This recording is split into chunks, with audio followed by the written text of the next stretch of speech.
मैं अनिल कुमार। आज मैं आपको हिंदी मंजरी कक्षा 8 की पढ़ाऊँगा। पाठ 17। ठीक है। पाठ का नाम है अमर कंटक से। ठीक है, अमर कंटक से डिंगोरी। ठीक है, डिंगोरी, इसके बारे में हम पढ़ेंगे। पढ़ें, पाठ शुरू करते हैं। गंगोत्री, यमुनोत्री या फिर नर्मदा कुंड, ये वे स्थान है जहाँ नदी पहाड़ की कोख से निकलकर पहाड़ की गोद में आती है। ठीक है, पहाड़ के गर्भ में छुपा हुआ पानी यहाँ अवतरित होता है। नवजात शिशु की तरह नदी यहाँ धवल, उज्ज्वल और कोमल होती है। कैसी होती? उज्ज्वल होती है और कोमल होती है, नरम होती है। यहाँ से हमारी यात्रा का नया अध्ययन शुरू हुआ। अभी तक हम नर्मदा के उत्तर तट पर थे, यहाँ से दक्षिण तट पर आ गए, दक्षिण तरफ आ गए। अभी तक उद्गम की ओर चलते थे, आज से संगम की ओर चलेंगे। किसे संगम? संगम कहाँ है? इलाहाबाद में। कोई 2 घंटे में कपिल धारा पहुँच गए। कई घंटे में? कोई इनके साथ ही था तो कपिल धारा पहुँच गए 2 घंटे में। अधिकांश पर कम्मा वासी यहाँ से सड़क पकड़कर कबीर चौड़ा होते हुए डिंगोरी निकल जाते हैं, लेकिन हमें तो नर्मदा के किनारे किनारे ही जाना था। पर कपिल धारा के सामने की गहरी घाटी को देखकर ठीक थक कर खड़े हो गए। वहाँ से कोई नहीं जाता।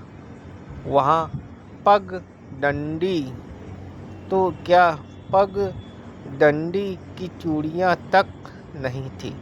बहुत चिरोड़ी करने पर भी कोई हमारे साथ आने को तैयार न हुआ। उल्टे डरा दिया कि गर्मी के दिन सांप बिच्छू नदी के किनारे आ जाते हैं, वहाँ से जाने खतरे से खाली नहीं। दिलवा दिया कहने का मतलब। लेकिन जाएंगे तो नर्मदा के संग संग। इसी घाटी में से चाहे जो हो रक्षा करना। माँ एन कपिला धरा से नीचे उतरना संभव नहीं था। थोड़ा आगे बढ़कर नीचे उतरे। प्रताप के आसपास मधुमक्खी के सैकड़ों छत्तों में देखकर बड़ा तज्जुब हुआ। दीपावली के समय एक भी छत्ता नहीं था। दीपावली के जब समय था तो एक भी छत्ता नहीं। मधुमक्खियों को गर्मी में साहद, यहाँ की ठंडक भाती हो, अच्छी लगती है उनको ठंडक। दूरधारा से भी नीचे उतरे। चट्टानों पर से धीरे धीरे आगे बढ़ रहे थे। कहीं कहीं तो समझ में नहीं आता था कि कहाँ से बढ़ें। गिरते पड़ते, चढ़ते उतरते, चप्पा चप्पा आगे बढ़ रहे थे। थक जाते तो बैठ लेते, फिर तुरंत चल देते।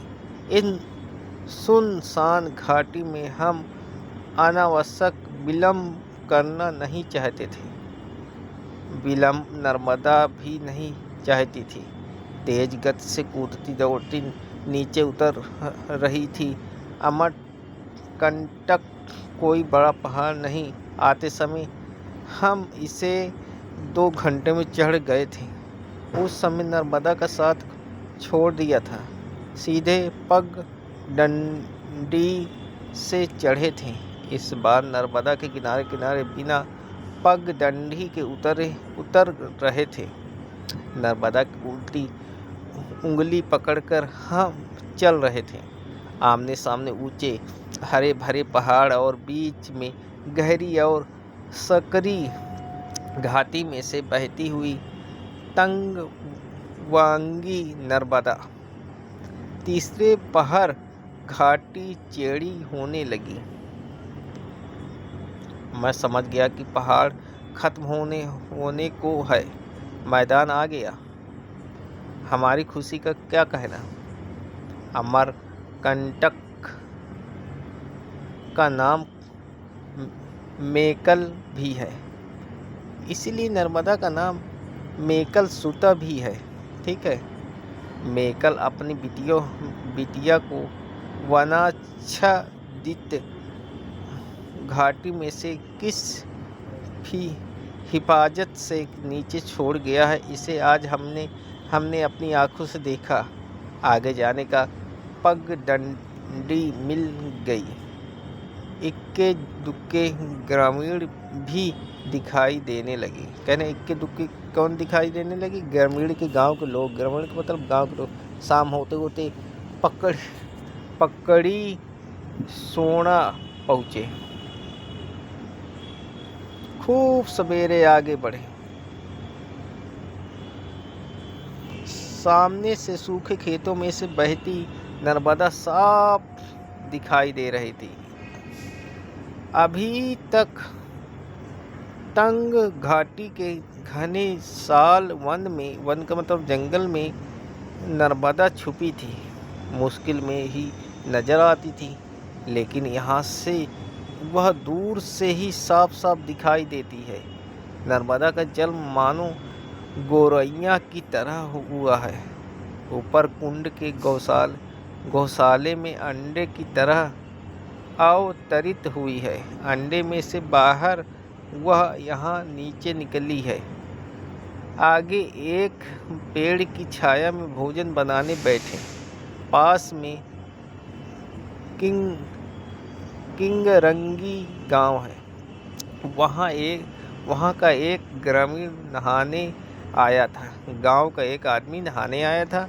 हमारे बारे में जानकर बहुत खुश हुआ। कहने लगा, गुरुजी, हमारे गांव में अखंड कीर्तन हो रहा है, जरूर आइए, मेरे घर पर ही ठहरिए।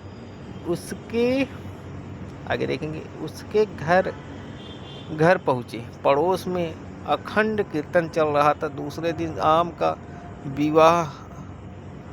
विवाह था, तो वहाँ 2 दिन रह गए। उसके पड़ोसी ने घर के आंगन में आम का पेड़ लगाया था।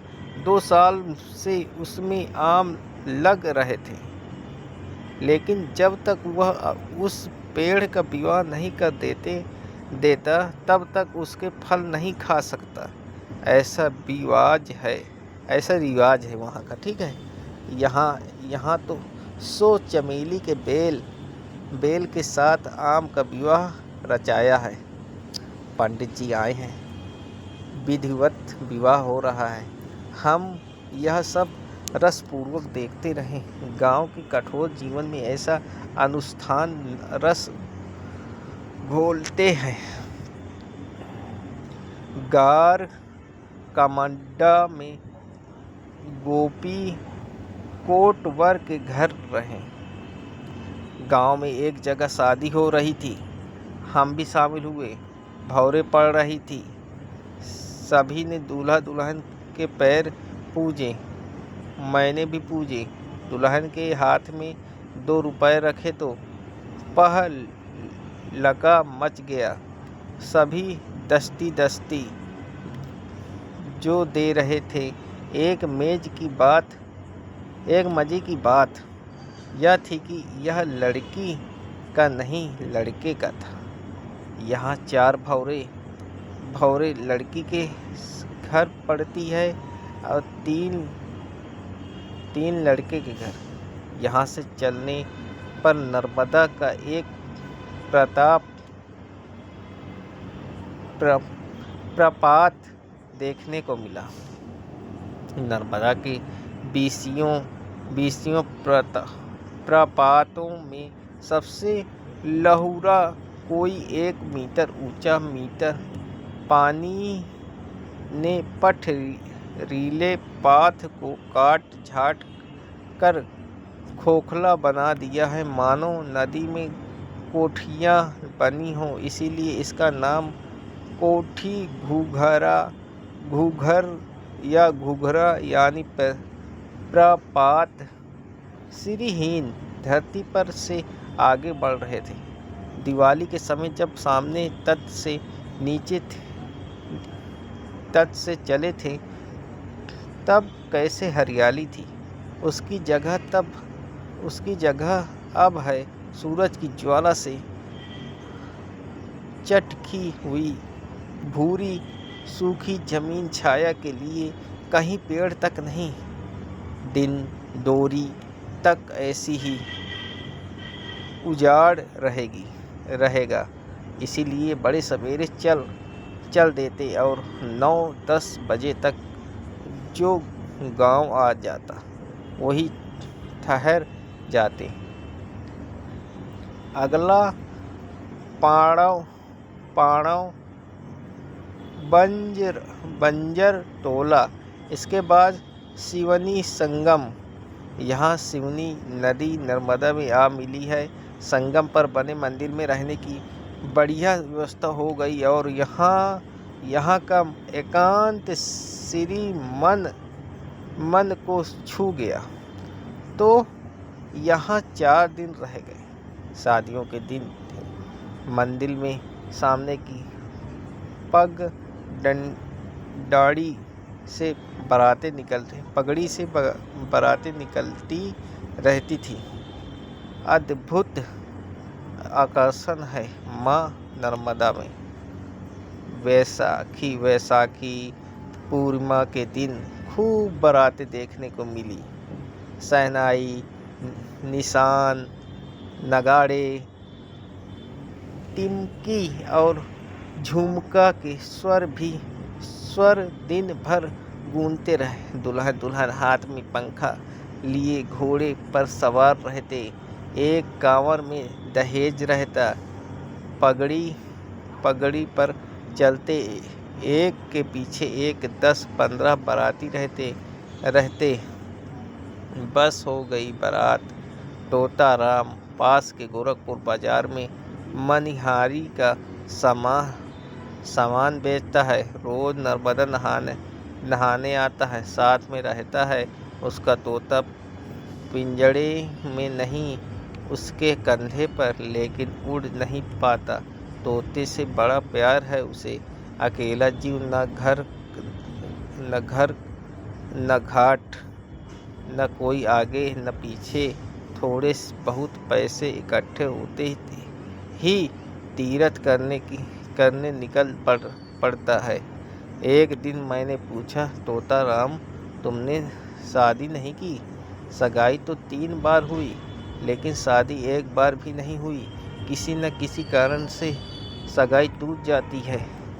3 सगाई के बावजूद कुंवारे तोताराम की व्यथा कथा सुनकर मन उदास हो गया। लेकिन उसने अपने मन को मना लिया। तोते में मन लगाया है। एक दिन गोरखपुर का बाजार कर आया, फिर चल दिए। गर्मी के दिन थे। खेतों में फसल नहीं थी। पहाड़ नहीं, जंगल नहीं।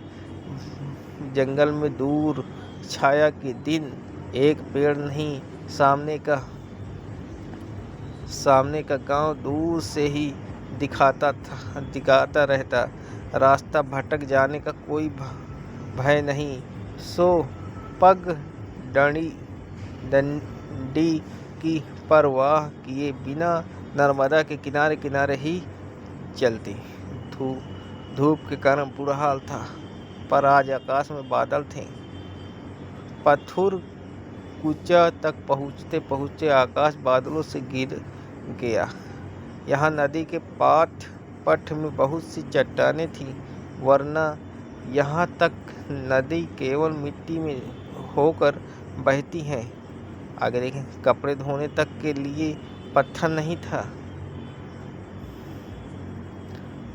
दोपहर का भोजन हमने नदी के पथरीले पाट में बनाया। भोजन करके चले ही थे कि तेज वर्षा के कारण भागकर गांव में शरण लेनी पड़ी। थोड़ी देर की वर्षा में गांव में इतना कीचड़ हो गया कि चलना मुश्किल हो गया, इसीलिए रात वहीं रह गए। पो फटते ही कुछ दूर चलने पर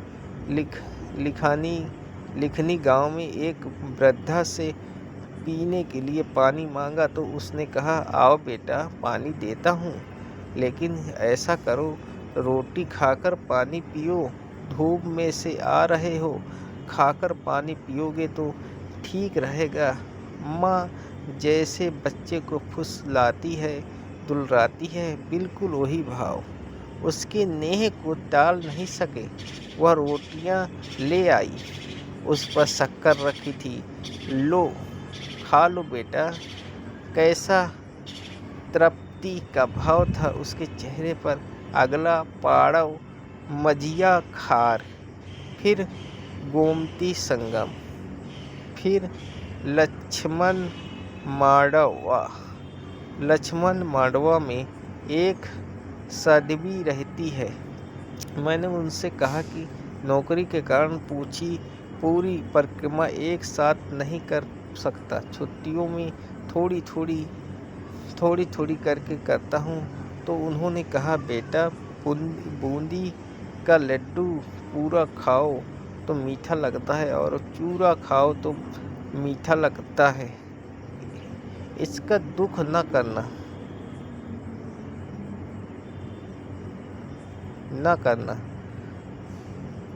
दोपहर को डिंगडोरी पहुँचे। डिंगडोरी का कस्बा है। यहाँ नर्मदा पार करने वाले ग्रामीणों का क्रम आबाद गति से चलता रहता है। सिर पर गठरी या कंधे पर कांवड़ लिए पुरुष तथा सिर पर लकड़ी का गद्दर और पीठ पर बच्चे को बांधे स्त्रियां पहले नर्मदा मैया की जय बोलकर प्रणाम करती, फिर नदी में उतरती। फिसलन और तेज प्रभाव के कारण सभी सावधानी बरतनी पड़ती है। मुख्य धारा आने पर सभी चेकस और चेकन्ने हो जाते हैं। साधे हुए पाँव से या एक दूसरे की बाह पकड़कर धीरे धीरे बढ़ते हैं। कैसा रोमांच है इसमें। यह दृश्य मुझे गगन रखता है। 3 दिन तक यही देखते रहें, फिर आ गए। अमरकंटक से डिंडोरी तक की यह यात्रा सबसे कठिन होनी चाहिए थी, लेकिन यही सबसे आसान थी। आधे दिन का पहाड़, 1 दिन का जंगल, फिर कुछ दिनों का संकरा मैदान। नर्मदा जैसी असामान्य नदी भला सामान्य नियमों को क्यों कर मानने चली। अमृतलाल, ये किसने लिखा? अमृतलाल बेगड़।